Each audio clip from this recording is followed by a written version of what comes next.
چې د سلګۍ د مرګ راغلی ورځم راغلی ورځم راغلی ورځم د توبې لارې دې تړلې ورځم تړلې ورځم تړلې ورځم.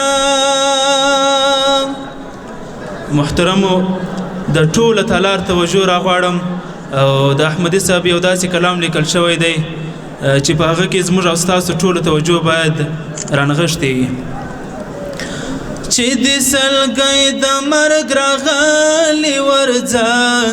راغلی ورځم راغلی ورځم د توبې لارې دې تړلې ورځم تړلې ورځم تړلې ورځم.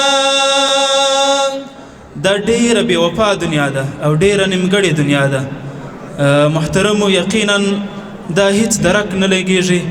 چې موږ او تاسو به د دې فاني دنیا څخه او څه وخت رحلت کوو. نو اخرنۍ سلګۍ به مو څه وخت وي د دې دنیا څخه. نو هیله کوم راسئ خپل توبې وباسو،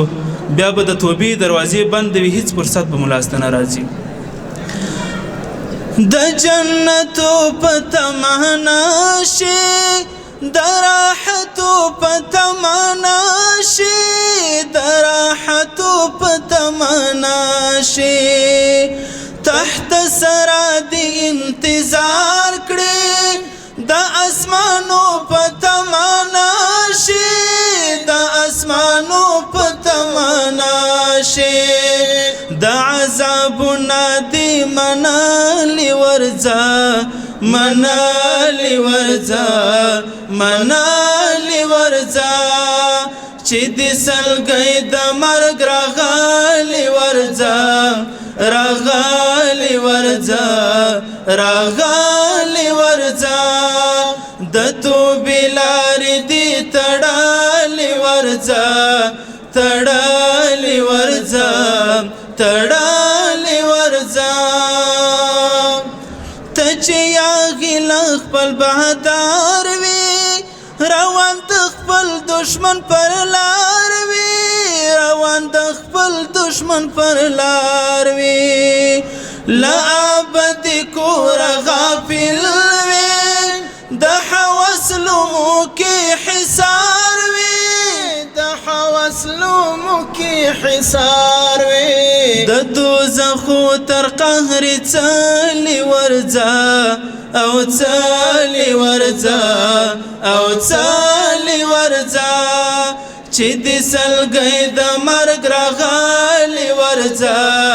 راغلی ورځه راغلی ورځه د توبې لارې دې تړلې ورځه تړلې ورځه تړلې ورځه. اوس د توبې وختونه ولاړه منظور دې نه ده کږه غاړه منظور دې نه ده کږه غاړه د هلاکت ژوندون راغواړه د حسرتو منزل ته ژاړه د حسرتو منزل ته ژاړه د قبرستان تر ویران کلی ورځه او کلی ورځه او کلی ورځه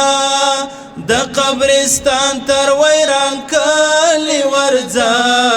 او کلی ورځه او کلی ورځه